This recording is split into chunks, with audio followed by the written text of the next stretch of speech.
आना भी चाहिए जोश व खरोश से, क्योंकि ये मुल्क हमारे लिए एक नेमत है और हमारी इज़्ज़त है। लेकिन ये मुल्क चलेगा कैसे?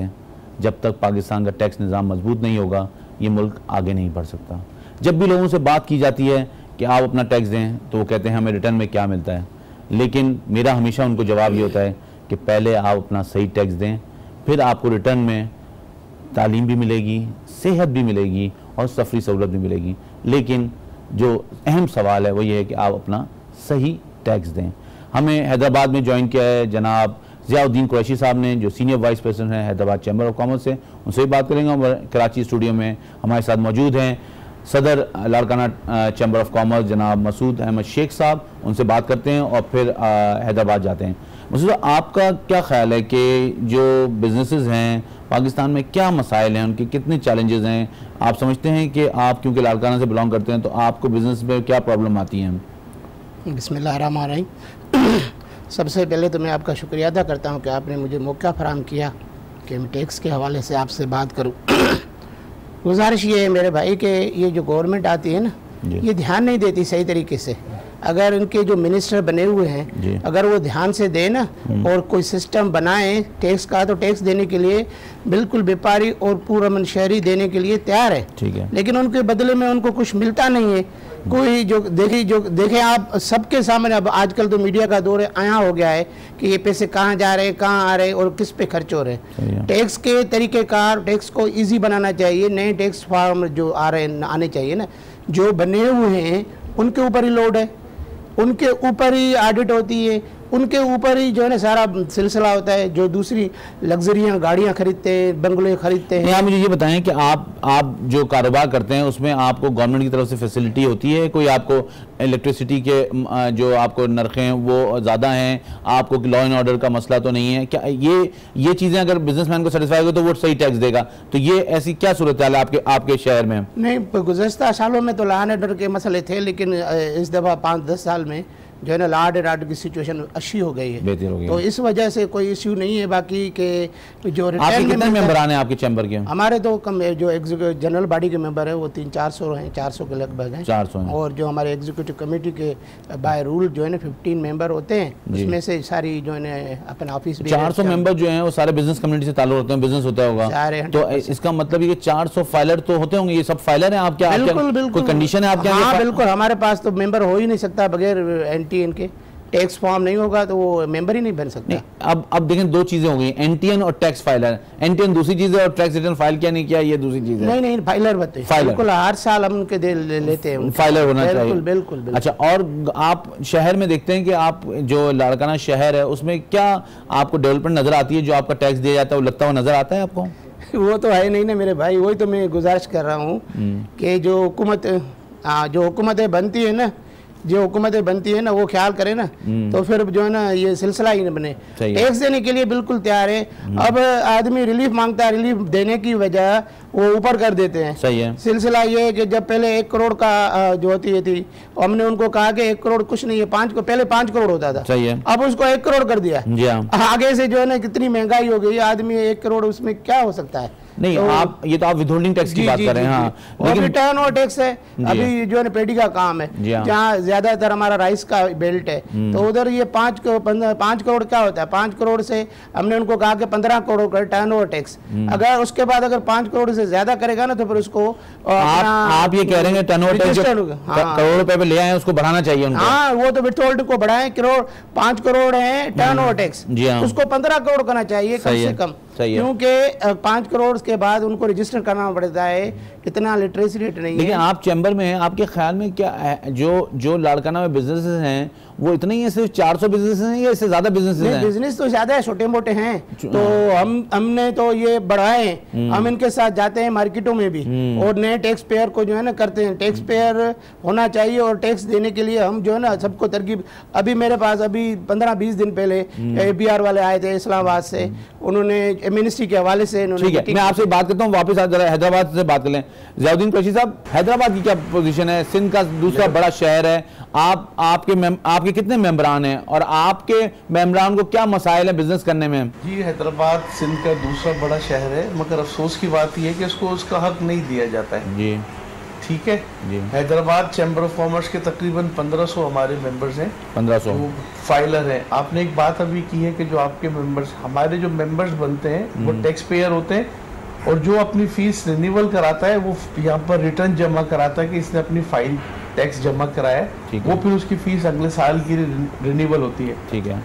आपने अभी टैक्स की बात की, मैं अर्ज आपसे ये करूँगा कि हमें हमारे मुल्क में जो ताजिर है, मुहिब वतन ताजिर है, जो हमारे मुल्क की गुज़िश्ता 20-25 साल से हालात हैं, जिन दहशतगर्दी से हम लोग लड़ रहे हैं, उन हालात में हमने बिजनेस किया है, तो गवर्नमेंट को टैक्स दिया है। ठीक है। गवर्नमेंट को टैक्स लेने के लिए टैक्स फ्रेंडली माहौल पैदा करना पड़ेगा जी।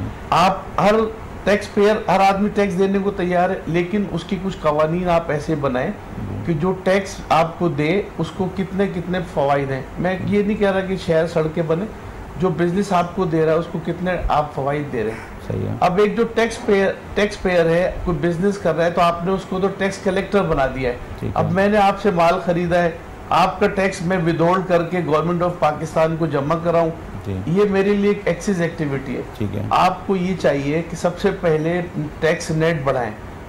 आप अगर किसी के पास रेट करते हैं, एक नया अभी हैदराबाद में शुरू हुआ है कि ज़ियाउद्दीन साहब टैक्स बेस कैसे बढ़ेगा, ये तो रेड कर रहे हैं बाकायदा एफबीआर वाले 40-50 लोग। टैक्स बेस कैसे बढ़ेगा ज़ियाउद्दीन साहब? जी मैं वही बता रहा हूँ, टैक्स बेस इस तरह बढ़ेगा कि आपको एक माहौल ऐसा पैदा करना पड़ेगा, उसका रेशो कम करना पड़ेगा, और जो टैक्सेस आप बहुत सारी जगहों पर ले रहे हैं, बिजली के बिल में आप 6 जगह टैक्स ले रहे हैं, ठीक है, जो कहीं पर भी एडजस्टेबल नहीं है। सही है। जो बिजनेसमैन है हैदराबाद से, हम गारंटी आपको करते हैं कि यहाँ का माहौल आप ऐसा पैदा करें कि जो यहाँ से टैक्स दें। हैदराबाद शहर के अंदर तकरीबन 40 से 50 हज़ार शॉपकीपर्स हैं, सही है, जो अपना कारोबार करते हैं। जो माहौल है, जो टैक्स पेयर है, जो उसके साथ बिहेवियर है एफबीआर का या इदारों का, वो खराब है, लोग उससे खौफजदा हैं। हैदराबाद एक दफा टैक्स नंबर ले लिया तो बस फिर मैं फंस गया, ये नहीं है। अच्छा, कभी हैदराबाद चैम्बर ने कोई ऐसी रिसर्च की है कि जो आबादी है उसके किससे तनासुब में टैक्स पेयर हैं आपके यहाँ? नहीं, हमने इस पर रिसर्च नहीं की है, हमने हेल्प जरूर, कोशिश जरूर की एफबीआर के साथ मिलके, लेकिन उनका जो एटमॉस्फेयर है, वो कहते हैं कि जो हमारे पास टैक्स पेयर है हम इसी पे बर्डन डालेंगे। ठीक है। नए टैक्स पेयर, अब देखें हमारे पास एक बहुत बड़ी एग्रीकल्चर डिपार्ट है, इंडस्ट्री हमारे पास है जी, जी। जो हमारे पास, मैं एग्रीकल्चर टैक्स की बात नहीं कर रहा, एग्रीकल्चर से आने वाली आमदनी की मैं बात कर रहा हूँ। जो अगर 10 लाख रुपए कमा रहा है तो आपको टैक्स दे रहा है, जो अपनी जमीन ठेके पे बकायदे पे दे रहा है 10 करोड़ रुपए में, वो 1 रुपए भी आपको, ठीक है। एग्रीकल्चर इनकम पे हम बात करते हैं, जो आपको टैक्स पेयर है उसकी लाइफ में। मैं एग्रीकल्चर पे बात करता हूँ, मुझे ब्रेक पे जाना है, वापस फिर आपसे बात करता हूँ। नाज़रीन, आपने सुना, हमारे मेहमानों को हम ब्रेक से वापस आते हैं और बात करते हैं कि एग्रीकल्चर इनकम पे टैक्स होना चाहिए, सही हो रहा है या नहीं हो रहा, और अगर हो रहा है तो उसके क्या उसको किस तरह लागू होना चाहिए, तो इस पर बात करते हैं। वापस आते हैं एक ब्रेक के बाद।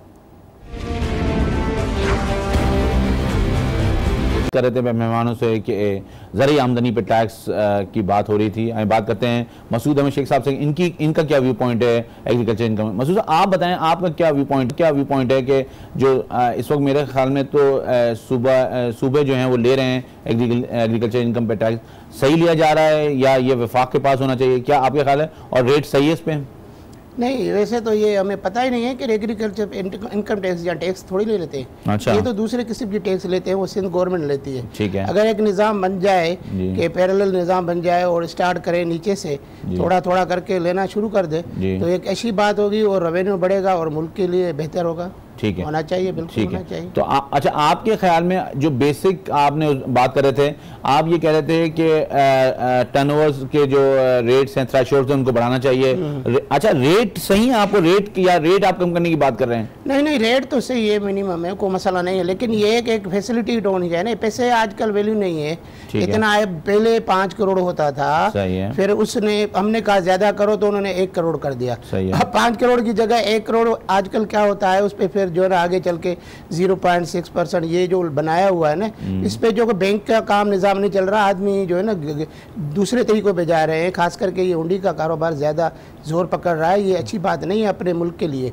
तो गुजारिश ये है कि गवर्नमेंट को ये चाहिए कि इनको जो है ना फैसिलिटेट करें और बिजनेस कम्युनिटी से मीटिंग करें सीरियसली। 70 साल से यही काम चल रहा है, बिजनेस कम्युनिटी हमेशा ये कहती है हमसे मीटिंग करें, FBI कहता है उनके साथ मीटिंग कर रहे हैं, लेकिन हुकूमत को कुछ नहीं मिल रहा, खजाने में कुछ नहीं जा रहा। सर 12 लाख टैक्स पेयर हैं इस मुल्क में, जहाँ 20 करोड़ की आबादी है। तो ये हमारे लिए बड़ी बड़ी तशवीशनाक तशवीशनाक बात है। मैं वही तो कह रहा हूं, एतमाद का फुकदान है ना। अच्छा, देने और लेने वालों में एतमाद का जब फुकदान होगा तब तो फिर ये मसले वैसे होंगे ना। जब आदमी डिलीवर करेगा, पेमेंट आती है सारे, हम जो कह रहे हैं चैम्बर वाले या बिजनेस कम्युनिटी, आपने कभी कहीं सुना नहीं होगा कि ये जो ना बिजनेस कम्युनिटी वाले हेल्प नहीं कर रहे।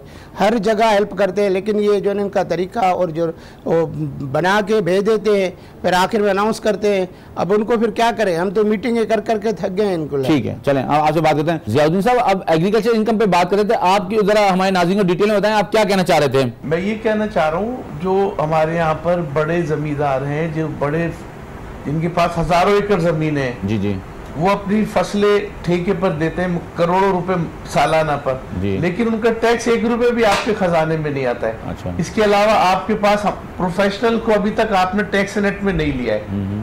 आपके पास डॉक्टर्स हैं, इंजीनियर्स हैं, प्रोफेसर हैं, जो इस वक्त वकील कई करोड़ रुपए टैक्स फीस अपनी ले रहे हैं, लेकिन वो इनकम टैक्स नेट में नहीं है। अच्छा। प्रोफेशनल्स को भी इसमें लेकर आया जाए।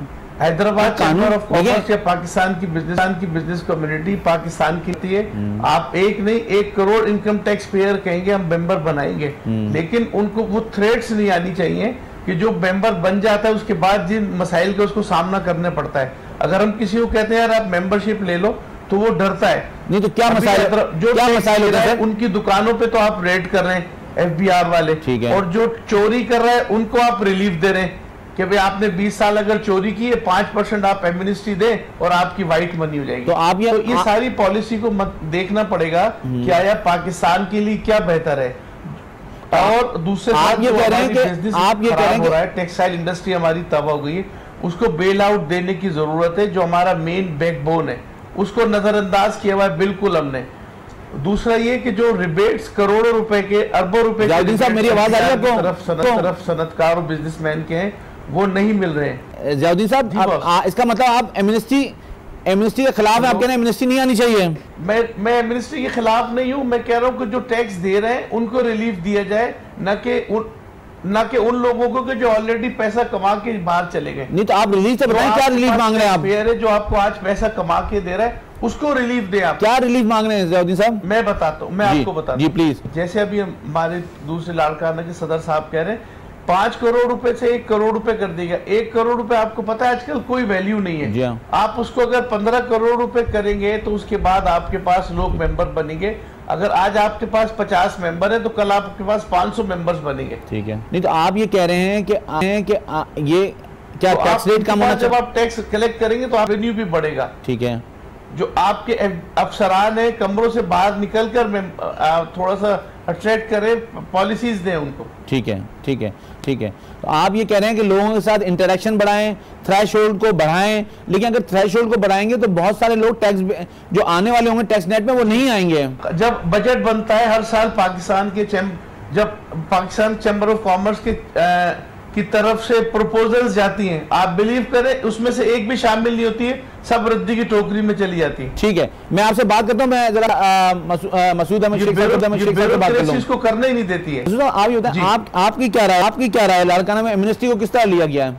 एमनेस्टी को तो हम जो है ना इसको अच्छा समझते नहीं है। अच्छा। क्योंकि जब टैक्स वाले देते हैं और आगे चल के भाई ने भी बताया कि बाद में सालों के बाद एक पैकेज दे के ना उनको रिलीफ दिया जाता है, तो फिर आदमी जो टैक्स देने के लिए सोचता है फिर कहता है यार छोड़ो 5 साल के बाद फिर आ जाएगा तो हम अपना वाइड करा लेंगे। सही है। और ये कि अगर आप ये दुकानदारी वाला हिसाब है ना, आप ग्राहक को सहूलत देंगे तो आपके पास आएगा ना।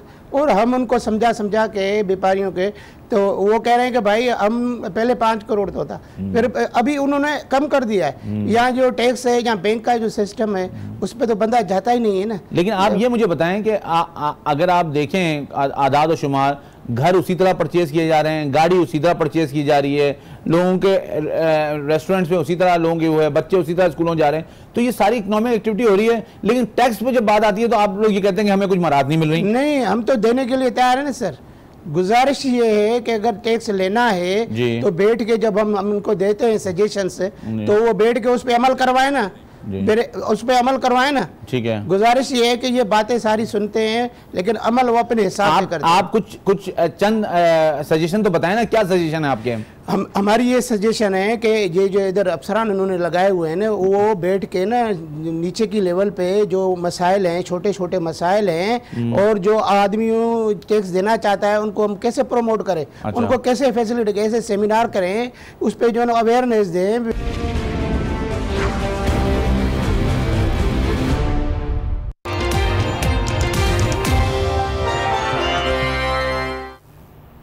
इस वक्त हम आपको बताएं कि आरिफ अलवी पीटीआई के उम्मीदवार बतौर सदारती इलेक्शन इस वक्त मीडिया से बातचीत कर रहे हैं। तशरीफ लाए हैं जिसमें 2 खवातीन मौजूद हैं, हम मेरे साथ तशरीफ लाए हैं और वो कागजात जमा हो गए हैं और स्क्रूटनी की तारीख 29 है, परसों, और सुबह 10 बजे इंशाल्लाह यहाँ पर हम फिर इलेक्शन कमीशन में वहाँ पर स्क्रूटनी के लिए हाजिर होंगे। बहुत जनाब, बहुत शुक्रिया। अदबी अक्सरियत के हवाले से आप क्या कहते हैं, क्या वाकई पाकिस्तान तहरीक इंसाफ अच्छी अक्सरियत से ये आला नशिस्त जीत सकती है? जी इंशाल्लाह बड़ी वाज़ेह और अच्छी अक्सरियत होगी और ये पाकिस्तान के लिए भी अच्छा है कि जो फेडरेशन का एक नुमाइंदा है वो वाज़ेह अक्सरियत से जीते। होना तो ये चाहिए था कि सब लोग यूनानिमसली हमारे हक में पीटीआई के नुमाइंदे के हक में विड्रॉ कर जाते, मगर कोई बात नहीं, वाज़ेह अक्सरियत से जीतेंगे। दूसरी बार भी कराची से सदर ममलिकत होगी?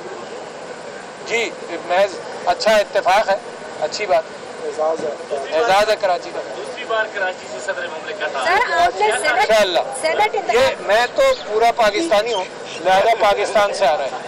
आपने सेनेट इंतखाबात में पाकिस्तान तहरीक इंसाफ ने पीपल्स पार्टी का साथ दिया था, लेकिन अब जो है पीपल्स पार्टी अपना उम्मीदवार लेके आ गई है सामने। देखिए ये इशूज ऐसे हैं कि मुख्तलिफ मौक़ों पर मुख्तलिफ सियासी तदबीरें लोग चलते हैं। मेरा ख्याल ये है कि पीपल्स पार्टी हमें सपोर्ट कर देती तो अच्छा था, सभी सब हमको सपोर्ट कर देते, मगर उनकी अपनी पॉलिसी है, वो पॉलिटिकल पॉलिसी जो होंगी उसकी बुनियाद पर अपने इंटरेस्ट के एतबार से चलते हैं।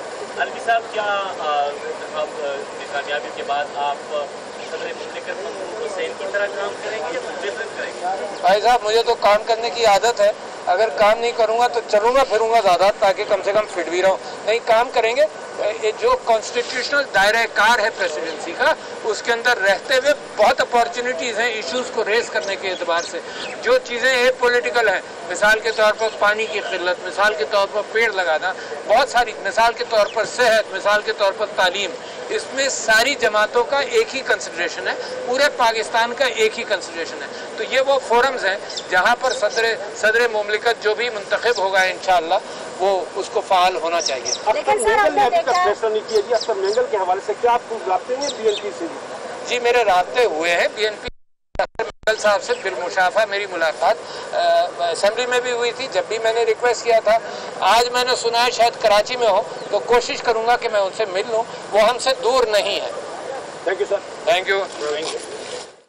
पीटीआई के सदारती उम्मीदवार आरिफ अलवी इस वक्त मीडिया के नुमाइंदों से बातचीत कर रहे थे और उनका ये कहना था कि 29 की सुबह फिर छूटनी होगी तो आपसे मुलाकात होगी, यहाँ फिर हाजिर होंगे। उन्होंने कहा और दावा किया कि वाज़ेह और अच्छी अक्सरियत से सदारती उम्मीदवार पीटीआई का अपने लिए बात कर रहे थे कामयाब हो जाएंगे। साथ ही उन्होंने ये भी कहा कि कराची से उम्मीदवार लाना महज एक इत्तेफाक है और मैं पाकिस्तानी हूँ, मैं सिर्फ कराची की नुमाइंदगी नहीं कर रहा हूँ।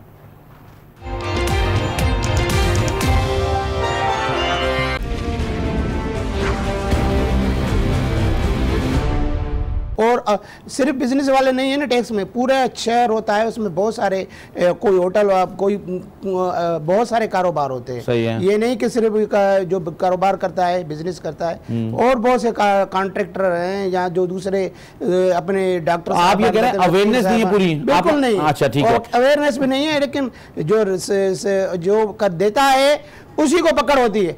जो देता है उसको ही पकड़ होती है, उसकी ऑडिट होती है। ठीक है। अभी ऑडिट भी उनकी होती है जो टैक्स देता है। ठीक है। दूसरे ये कि जो मैंने आपको अर्ज की कि जो बड़े बड़े तो आप ये कह रहे हैं ऑडिट नहीं होना चाहिए? होनी चाहिए, लेकिन सबकी होनी चाहिए ना सर। ये जो गाड़ियां लेते हैं, लग्जरी बंगलेज लेते हैं, उनके ऊपर तो कभी ऑडिट ही नहीं हुई है। ठीक है, चलिए इस पे हम बात करते हैं, हमें ब्रेक पे जाना है। नाज़रीन वापस आते हैं ब्रेक से और मेहमानों से कि जो बात कर रहे थे कि लग्जरी गाड़ी लेते हैं लोग और उसके अलावा दूसरी लग्जरी आइटम लेते हैं, उनको वॉच करना चाहिए, उन पे जो है बिया को चेक करना चाहिए। इस पे बात करते हैं, वापस आते हैं अपने मेहमानों से।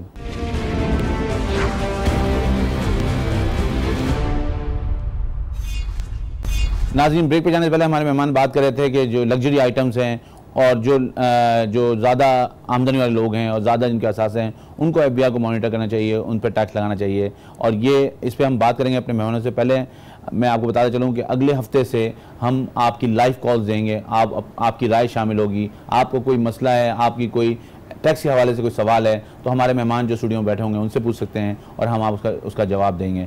अगले हफ्ते से हम आपकी लाइव कॉल लेंगे।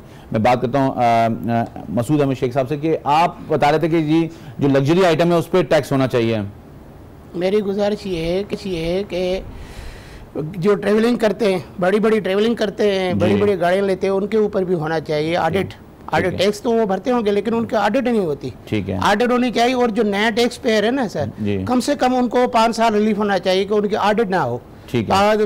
अगर 1 साल में भरेगा और दूसरे साल उसको ऑडिट आएगी, ऑडिट में तो आपको पता है फिर बहुत सारे खर्चे आ जाते हैं उनके ऊपर। तो आप ये कह रहे हैं कम से कम नया आएगा तो उनको पता है कि भाई 5 साल तो आप रिलीफ गए आपके पास, आप टैक्स दें।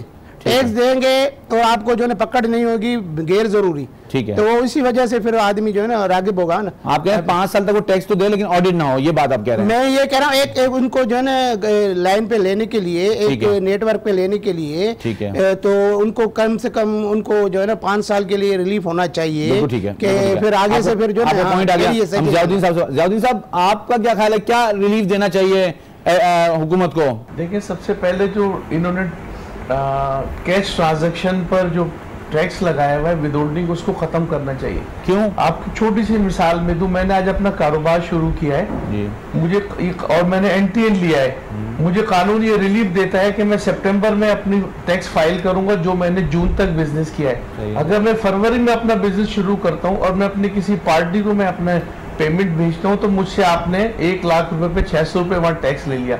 जब मुझे कानून 6 महीने का रिलीफ देता है तो ये कौन सा कानून है कि जो मुझसे आप ऑन द स्पॉट टैक्स ले रहे हैं? फिर आप कहते हैं कि आप फाइलर नहीं हो, फिर आप कहते हो कि आप टैक्स नहीं देते। इनको अपनी पूरी पॉलिसीज को नजरसानी करनी पड़ेगी। टैक्स हर पाकिस्तानी दे रहा है और देने को तैयार है, लेकिन इनको पॉलिसीज अच्छी करनी पड़ेगी। आप अगर उसके बदले में कुछ नहीं देते तो वो एक सेकेंडरी बात है, लेकिन पॉलिसी कम अज कम ऐसी फ्रेंडली बनाए कि जो लोग आपके पास अट्रैक्टिव, जैसे मकसूद साहब ने अभी कहा कि दुकानदार के पास गाहक भी जब जाता है कि जब उसको रिलीफ देता है। इस वक्त भी जिन खराब हालात में टैक्सेस दिए हैं इस मुल्क के सनतकार ताजी बरादरी ने, अब भी देने को तैयार है। 2 साल की एक ऐसी टैक्स पॉलिसी बनाए फेडरेशन चैम्बर ऑफ कॉमर्स के साथ मिलकर कि जो इस पूरे पाकिस्तान के टैक्स सिस्टम को बेहतर करे। अगर उसके बाद उसमें आपको कहीं फॉल्ट नजर आए तो फिर मैं ये जिम्मेदारी लेता हूं कि पूरे पाकिस्तान के बिजनेस कम्युनिटी उसमें खराब है। लेकिन आप अगर हमारी पॉलिसीज, चूंकि जो मसाइल हमें दरपेश हैं, जो मामलात हमें दरपेश हैं, आप उनके मसाइल को एड्रेस करेंगे तो जाकर उन मसाइल को हल करके आप काम बना सकते हैं। अदरवाइज जो आएगा नहीं अपनी पॉलिसी देगा, ब्लैक मनी पाकिस्तान में बढ़ेगी, चोरी पाकिस्तान में बढ़ेगी। जितनी ब्लैक मनी इस वक्त पाकिस्तान में गर्दिश हो रही है आप उसका अंदाजा नहीं लगा सकते। छोटी सी मिसाल मैं आपको दे दूं नॉन टैक्स की, जो कराची में पीढ़ी लगती है, सिर्फ उसकी पार्किंग का कॉन्ट्रैक्ट 12 करोड़ रुपए का गया है, उसका कोई टैक्स नहीं है। ठीक है, अब आप बताएं कि उसको कैसे आप टैक्स नेट में लाएंगे? ठीक है, आपको पॉलिसी ऐसी वजह करनी पड़ेगी कि लोग आपके पास ऑटोमेटिकली टैक्स नेट में आए। लेकिन अगर मैं अंडर द टेबल सेटिंग करूंगा कि भाई ठीक है मेरा काम कर दो बाकी आप खत्म कर दो, तो ये तो सिस्टम ऐसे चलता रहेगा। आप ब्लेम करते रहेंगे बिजनेस कम्युनिटी को, बिजनेस कम्युनिटी करती रहेगी डिपार्टमेंट को, लेकिन हुकूमत बैठ के सिंसियर एक सख्त पॉलिसी बनाए तो आप कलेक्ट कर सकते हैं, अदरवाइज इसी तरह चलता रहेगा पूरा सिलसिला ही। अच्छा, आपके क्या ख्याल में कि जो कैश इकोनॉमी है वो पाकिस्तान के टैक्स निज़ाम को कमजोर करने की वजह नहीं है? नहीं, खराब कर रही है ना सर। ये तो आप ये कह रहे हैं कि मैं कैश अपने पास घर में रख रहा हूँ, डॉलर रख रहा हूँ, प्राइस बॉन्ड रख रहा हूँ, 5 लाख रुपए किसी ने जमा करा, उसको नोटिस आ गया सुबह 5 लाख कहाँ से आ गए। और उधर आप रिलीफ दे रहे हैं कि 20 साल की आप चोरी लाओ और 5% दे के आप उसको वाइट कर लो। मैं दोनों चीजें बता रहा हूँ। ऐसा पॉलिसी बनाए कि जो सबके लिए काबिल अमल हो, जो नजर आए कि हाँ भाई ये पॉलिसी बनी है, ये मुल्क के लिए अच्छी है। वो एक आप बताएं, कर्ज उतारो, मुल्क संवारो स्कीम में क्या ताजिरों ने काम नहीं किया, और बहुत सारे मसाइल हैं, बहुत सारे इश्यूज हुए हैं, और अभी भी कोई डैम का मसला है तो बिजनेस कम्युनिटी सबसे आगे है इसमें, कभी भी पीछे नहीं है। ठीक है, तो मैं खाना खा रहा हूँ तो मैं टैक्स दे रहा हूँ, मोबाइल फोन इस्तेमाल कर रहा हूँ टैक्स, मैं किसी को पैसे भेज रहा हूँ तो मैं टैक्स दे रहा हूँ, तो फिर मैं टैक्स नेट में कैसे नहीं हूँ? वो टैक्स पैसा जा कर रहा है, वो डॉक्यूमेंट नहीं है, डॉक्यूमेंटेड पैसा नहीं है जो आप बैंक आपसे ट्रांजेक्शन काट रही है। और बैंक में कितना हो रहा है, मेरा अकाउंट ज्यादा रन कर रहा है, मैंने आपसे चेक लेके रख लिया, दूसरे अकाउंट से उनको पेमेंट कर दी, जब उनकी पेमेंट है उनके पैसे जमा करा दिया, वो 10 लाख रुपए में जो 6,000 रुपए आपके टैक्स है वो साइड पे हो गए। तो फायदा तो कुछ भी नहीं है, चोर बाजारी बढ़ रही है। लेकिन आप क्या समझते हैं कि आप अपना पैसा ट्रांजेक्शन करें, टर्नओवर करें, एंड ऑफ द ईयर आप टैक्स दें। देखिए आप क्या समझते हैं, ये जो आप बात कर रहे हैं, ये देखें, ये किस तरह वो आप कह रहे हैं कि बैंक में पैसा आया और पूछा ना जाए, ये तो पूछा जाएगा ना आपके पास अगर अनकॉल्ड पैसा आएगा तो। सर मैं टैक्स रजिस्टर्ड हूं ना, मैं एंड ऑफ द ईयर आपको टैक्स अपना टैक्स फाइल दूंगा ना, ठीक है, उसमें अगर आपको नहीं शो तो आप फिर मुझे नोटिस भेज दो। आपकी बात हम जो आज मैंने माल खरीदा है उसका 10 दिन के बाद। ठीक है जल्दी से हमें प्रोग्राम क्लोज करना है, मैं फिर आपसे किसी वक्त प्रोग्राम में बात करेंगे। मसूद साहब आप बताएं, आपका क्या ख्याल है, ये जो बात हो रही थी कि ये जो FBI चेक कर लेता है कि एक ट्रांजेक्शन पेमेंट आती है और उस पर नोटिस इशू हो जाता है, तो ये तो दुनिया भर में होता है, तो आप क्या समझते हैं यहाँ नहीं होना चाहिए? नहीं, बिल्कुल होना चाहिए, इसमें कोई नहीं शक नहीं होना चाहिए। लेकिन जब एक बंदे को नोटिस भी आएगा, पैसे भी कटेंगे, तो फिर जो दूसरे ना देने वाले होते हैं वो फिर देखते हैं, तो उसके बाद जब देखते हैं तो फिर वो नेट पे नहीं आ रहे ना। गुजारिश ये है कि हमारे यहाँ पूरा जो है ना राइस का बेल्ट है, बहुत सारा कारोबार है, लेकिन वो राइस मिलों वाले वो कैसे काम करते हैं, कैसे पेमेंट करते हैं, कैसे ये हुंडी का कारोबार ज़्यादा चल रहा है, ये बैंक ट्रांजेक्शन की वजह से। और आप नीचे आए तो सही ना, आप देखें, आपके बंदे देखें, गवर्नमेंट ये फिनांस डिपार्टमेंट के देखें आके क्या मसला है। मसला बहुत है, ये जो है ना अगर नेट में आना है तो मेहरबानी करके chamber of commerce Pakistan federation से मिलके ना जो है एक प्रोग्राम बनाए और अवेयरनेस दें। आगे नेट में टैक्स देने के लिए व्यापारी और शहरी देने के लिए आपकी बात आगे, मैं प्रोग्राम क्लोज करना है। आप ये कह रहे हैं ग्राउंड पे आके देखें क्या मसले हैं, चैम्बर ऑफ कॉमर्स से बात करें क्या मसले हैं, और उस लोग टैक्स देने को तैयार है। नाजरीन आपने देखा, हमारे मेहमानों ने बात की, हमें हैदराबाद से ज़ियाउद्दीन कुरैशी साहब ने ज्वाइन किया था और हमारे स्टूडियो में मौजूद थे मसूद अहमद शेख साहब लाड़काना से। वो कह रहे थे कि लोग टैक्स देना चाहते हैं, बिजनेसमैन टैक्स देना चाहते हैं, लेकिन वो कहते हैं कि कोई पॉलिसी वजह होनी चाहिए जिसमें हमारी तकलीफ़ों को भी का इदराक करना चाहिए और देखना चाहिए कि हम किस चैलेंजेस के साथ काम कर रहे हैं और कितना हमें तकलीफ़ है ग्राउंड पे, और हुकूमत को उसके हिसाब से पॉलिसी वजह करनी चाहिए। मेरे ख्याल में ये बहुत वैलिड पॉइंट है। हुकूमत को ग्राउंड पे देखना चाहिए, लाड़काना में, हैदराबाद में, दूसरे शहरों में क्या मसाइल हैं और उसके हिसाब से टैक्स पॉलिसी वजह करनी चाहिए। पाकिस्तान का टैक्स निज़ाम मजबूत होना ज़रूरी है। अगर ये मजबूत नहीं हुआ तो पाकिस्तान के आने वाली जनरेशन के लिए बहुत मसाइल होंगे। हमें कोशिश ये करनी चाहिए कि जो